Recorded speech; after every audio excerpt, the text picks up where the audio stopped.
Hey guys, welcome to Neighborhood Picks. Today we got to tackle a negative subject, the Antonio Brown saga, but it's a must. I'm not going to take the direct route that everybody's going to because there's a lot of drama and bullshit going on, and I don't really understand why. Because if you're a person with a moral compass, if you believe in doing things right, doing well by others, being a good teammate, being a good guy, it's hard to to comprehend everything that's been going on. That's why I had to make a timeline, and I even want to start to the beginning of his career. Well, real quick, as far as the ankle injury, Antonio Brown caught 10 balls for 100 yards the week before. He was complaining at halftime that he wanted more balls. Then he got pissed off on the sideline, and because he was mad. And then that's the moment where he mind fucked himself. He screwed himself up. He got mad. He wanted more targets. Then Bruce Arians told him to get in, and he said no. He refused.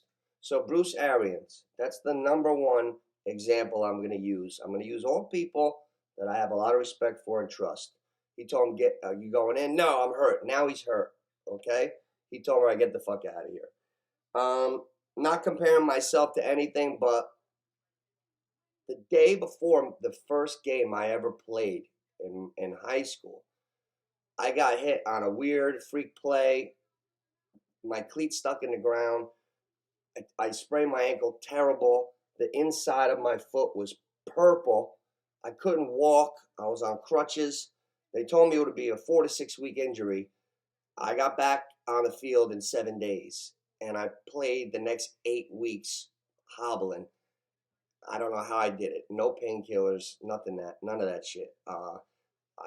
You could fucking play if he's run. I couldn't move the way he did when he pieced out to the fans with his shirt off. I couldn't even do that, and I played 8 weeks on it. So I don't want to hear that fucking bullshit with him. Oh, now he's hurt. He wasn't hurt. Okay, he wanted more targets. I had him in fantasy, and I won the Super Bowl. He had 3 catches, 5 targets at halftime. He was pissed that he wasn't getting more targets. You can't be pissed off at a halftime and then all of a sudden 5 minutes later in the third quarter, you're hurt. So let's pause. We're going to go all the way back to the beginning of this guy's career because it's amazing, and the timeline. So I want to give you the good too. It's not just the bad. I'm going to give you the good, the bad, and the ugly, provoke some thought, and then have you guys decide what you want. You guys be the judge and the jury. Okay, where do we start? Now Antonio Brown came into the league in 2010. He's out of Central Michigan, 6th round draft pick. The kid is like 5'10", 185 pounds, like my size. Tremendous talent. He came to Pittsburgh as a returner. He didn't even, in 2010, he didn't crack the receiving corps. And I remember his first game ever. You know why? Because he returned a touchdown. He had a kickoff return for a touchdown the first game he ever played. This guy has been touched by the hand of God as far as talent. So now he played in the Super Bowl that year. He played against Green Bay. He returned a few kicks. I think he caught 1 ball, but that was his introduction to the NFL. 2011 comes, and Antonio Brown cracks the receivers corps. He doesn't get all the balls or targets, but he has such a phenomenal year, he goes to the Pro Bowl. He only had 66 catches, but he had 1,108 yards on 66 catches for an astonishing 16.1 yards a catch, which was tremendous. He made the Pro Bowl. He got onto the scene. By 2013, he got the bag. They gave him the big contract, and Ryan Clark, another guy I respect, ex-Pittsburgh Steeler, he said he used to run around at practice right after he got the bag in 2013, saying to Dick LeBeau, "Hey, don't touch me. I'm the franchise. All right, we're going to get into this because it all ties in mental. We don't know what's going on with him, but if you're going to try to break down some characteristic traits, he's probably a narcissist. Those are people who put themselves above others at all expenses. They believe they're more important. Whatever they say is the more important. They don't really want to listen to you. they're above everybody. They're the most important me narcissist. Sometimes that could be turned into greatness. In Antonio Brown's case, it was going on. By 2014, he was in the Pro Bowl and considered the best wide receiver in the NFL. That's where I want to get to. Now, he hits his prime. 2015, this guy, hands down, he's the best receiver in football. Let me give you his 2015 stats. 2015, 16-game season. Cooper, I'm going to compare him to the best right now season, Cooper Kupp, right? Cooper Kupp's played 16 games, so it's perfect. We stop right now. 2015, Antonio Brown, 136 catches. Kupp, 138 right now. 2015, Antonio Brown, 1,834 yards. Kupp, 1,829 right now. He had 10 touchdowns. Kupp's got 15. They both had 114.5 yards a game, okay? And Antonio Brown had 570 yards after the catch, not even close to Cooper Kupp's 806. But he'll get some respect sooner or later. But so Antonio Brown, not only did he come onto the scene, he came out good. Then he elevated. Then he caught the 66 balls for 1,200. Then he got the big contract, and then he even produced beyond his contract in 2015 when he hit his peak. Went for 136, 1834, and 10. 2016, another 116 catches, 1,284, 12 touchdowns. 2017, 101 catches, 1,533 yards, which is an astonishing. He went up in yards again per catch, 15-2 that year, 9 touchdowns. In 2018, when things were supposed to be crumbling, and he got benched the last game of the season for contract detrimental to a team, he still had 104 catches that year for 1,297 and 15 touchdown catches. So where did the wheels fall off? All right, let's look. December 30th, 2018. AB got benched. That's what I was just referring to. The last week of the season, they were playing the Bengals. They needed to get in to make the playoffs. He threw a ball at a teammate's face in practice. He was telling Ben Roethlisberger to go fuck himself. It's all documented. This is not alleged either. It's all documented. So he was fighting with Big Ben. He threw a ball on a teammate's face. They told him, "You're sitting home. You're not playing." They needed the game to get in the playoffs. That's where you could first. That was actually the second sign. The first sign was 2017 playoffs coming around. Antonio Brown's Facebook Live in the locker room. Okay, you could chalk that up to being a knucklehead. He's Facebook Live and he's into himself.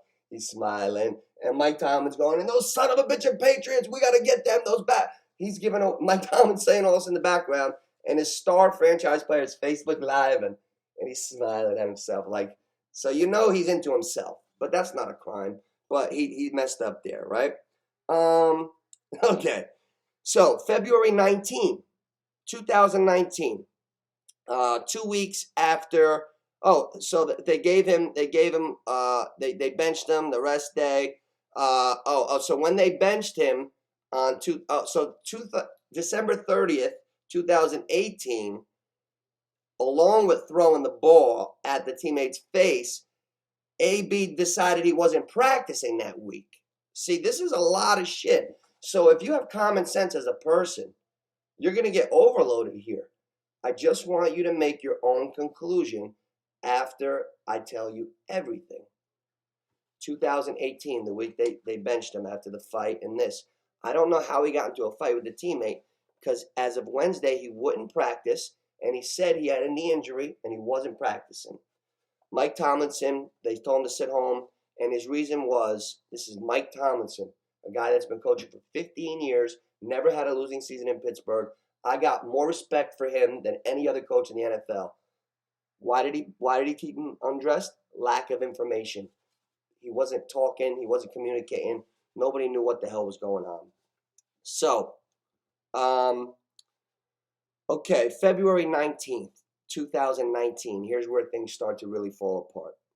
2 weeks after a reckless driving incident and really just thumbing his nose at Pittsburgh, all the guys that were with him, Mike Tomlin was behind Antonio Brown when he got the first bag, When he got the first bag in 2013 after his rookie contract, then they made him the highest paid player again after the second bag. They gave him a $68 million contract after his big year in 2016-17. They gave him $68 million, 19 guaranteed. So now, after the reckless driving and all this shit, February 19, 2019, the Steelers decide to part ways with Antonio Brown.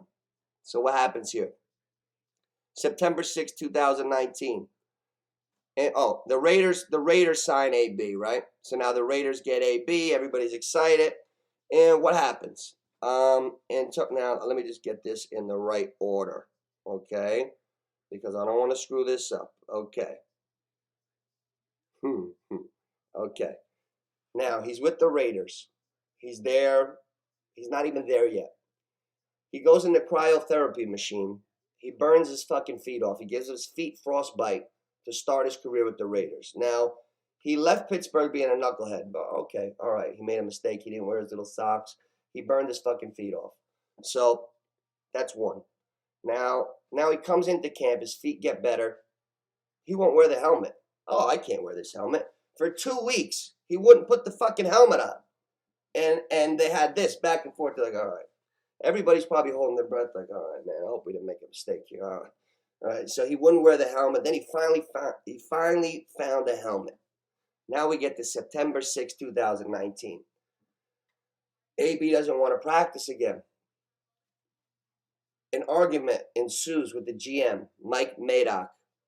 Antonio Brown, according to all the players, not even mostly all the players on the Raiders, gets into a verbal heated exchange, goes at him, attacks this man who's in his 60s, and calls him a white cracker over and over and over. Racial slurs, white cracker. Oh, that's so disappointing because, like, it makes you think, like, we were so selfish as football fans because I love Antonio Brown. I got a jacket made that's Antonio Brown. I had it made. You guys saw it.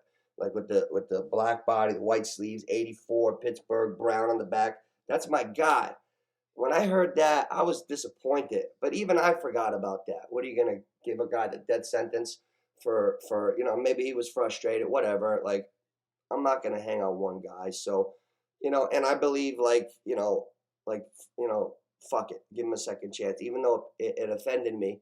I'm not going to say I wasn't offended because when he called him a white cracker like 5 times in a row, maybe that's when we should have all stopped looking at his talent and stopped giving him a pass because the only reason he got the pass was like the Kyrie Irving deal, playing on the road only because he's so good. If that was any other guy, he would have probably got banned right then and there. Antonio Brown should have been banned from the NFL sitting next to John Gruden because what he said was even worse than what Gruden said. I'm not repeating any of it because I'm not a fan of racism. But I think after that incident, we should have looked at Antonio Brown. Froze his feet off with the cryotherapy August 3rd. August 9th, he had the helmet issues. By September 6th, he's calling the GM a white cracker motherfucker. And I think that's where he should have been shut down. So anyway, he got banned. He's out. September 7th, 1 day later, Bill Belichick signs him. Now, here's where we can't just blame him. This guy lost his marbles. Obviously, something's going on. I don't want to say lost his marbles. Something's going on with this guy. He turned on Mike Tomlin and the Pittsburgh Steelers almost overnight. Like, maybe he is dealing with something where Brady was right, and he does care for him. Maybe he's bipolar, and if you're a narcissist person, and you have bipolar disorder, that could come with all this erratic behavior. So I don't want to just crucify this guy. I want to figure out what's wrong with him too. So September 7th, Belichick signs him. That's where I have a problem with the other side now. There's no consequences. If a guy has no consequences for his actions, he doesn't realize they're wrong. He just did a racial slur on September 6th, September 7th, you sign him? I don't know, man. That's where you're compromising your moral compass for football, for your legacy. I don't think that's right. That doesn't make Tom Brady a better guy. That makes him a fucking weasel, in my eyes. So, and Brady got burned by him the worst. Brady got burned by him the worst because a year later, he's on the BUCS. He's got Antonio Brown living with him at the house with his family and everything. And what happens now? Right after the BUCS release him all this stuff, he wants all his money back from TB12's trainer, Alex Guerrero. Alex Guerrero is the founder of TB12. He's a great trainer. Antonio Brown, the idiot that he is, he wanted his $100,000 refund back, and he's famous for posting texts. He posted texts for Gruden, and he wanted to show his text. This fucking idiot posted all the texts this morning to Alex Guerrero and left all and gave all his banking information. They had to shut him down. They had to erase everything. There was like 27 minutes this morning that all his bank account number, everything. He wanted to be so cute and show the texts to Guerrero that he wants his money back. He gave out all his banking information. That's where Antonio Brown is. So that's that. That's another story. So now, New England signs him. 3 days later, September 10th, sexual assault charge. You forgot about that too? Sexual assault charge. So how many times, a person's judged by their actions. Trust is earned. Respect is earned. I want to earn somebody's trust. I want to earn my teammates' respect. You don't just get it, and I don't just give it. I don't trust you if you burn me, and I don't respect you if you fuck with me. So why should I? That's right, Trouble. Even my cat knows it. I have a problem with this from a moral standpoint. So here we go. I'm not done. September 10th, sexual assault. September 15th, he plays anyway. 1 game with the Patriots. 4 catches, 56 yards, and a touchdown. It's never been an issue of whether this guy could play or not. So, fast forward to October 23rd, 2020, the BUCS sign him. In the 2 years with the BUCS, the guy had 15 games played, 87 catches, 1,028 yards, and 8 touchdowns. The guy can play. He's one of the baddest MFs on 2 feet. He's a great football player. I think he's got real problems mentally. I think he needs help. It all came to a head. December 2nd, he had the fake vaccine card. Got suspended 3 games. You're suspended 3 games, you're rehabbing. You come back. Last week, 2 weeks ago, he had 10 catches for 110 yards. Now this week, we're going to come right back to the beginning. Last week against the Jets. Halftime comes. 3 catches, 5 attempts, 5 targets at him, 3 catches. I don't know how many yards. He was noted by other players complaining, yelling, cursing that he wanted more targets. This is at halftime. You don't go from yelling and screaming in the halftime locker room that you want more targets to getting to the field, pouting about it, and that's where he got mind fucked. He was pouting, and when Bruce Arians told him to get in, he was already mad because he boiled himself up, and he said no, and he's already fucked. He's stuck. He's fucked. So then Bruce Arians like, no, get the fuck out of here, and that's where we came. That's when he disrobed. The guy, then he takes his pads off, takes his shirt off, and does a peace out to the stands, peace out, quits the team mid-game while Tampa Bay's offense was on the field. Brady was in the huddle calling a play, and he does this. He's running off on the other side of the field. My buddy was at the game. He said Brady and them, they're in the huddle, and he's running on the other side of the field during the game. You trust this guy? I don't care whether you're white, whether you're black. You got to have a moral compass. If we're really coming together as a society, we need to agree on what's right and what's wrong, no matter who's who and who looks like what. Because what's wrong is wrong. And if we keep bringing it up with these kids and we keep letting everything be okay, you could just quit your team. You could be Ben Simmons and say you want out. I don't want to play here anymore. You could be Kyrie Irving. We have to have morals, values. We got to teach. We're not teaching anymore. We're making it okay to do wrong. And we all know better. So Antonio Brown, take a fucking hike. Like and subscribe, Neighborhood Picks.